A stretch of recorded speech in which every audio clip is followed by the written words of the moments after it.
Guys, malalaman nyo naman kapag nag-enjoy kami sa sayaw o hindi. Syempre, kaharap lang namin kayo. Kitang-kita nyo kapag nag-enjoy kami.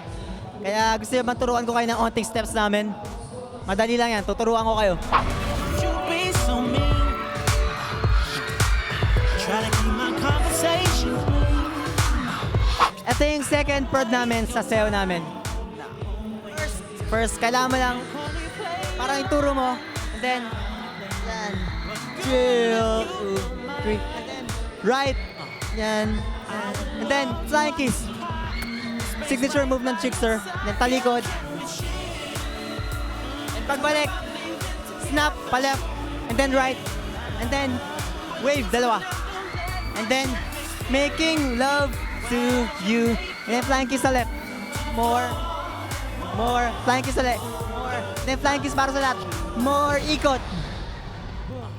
Ganon kadali ang steps ng Chickster. Alam kong kaya-kaya nyo matutunan yun. Gawin nyo na yun, guys.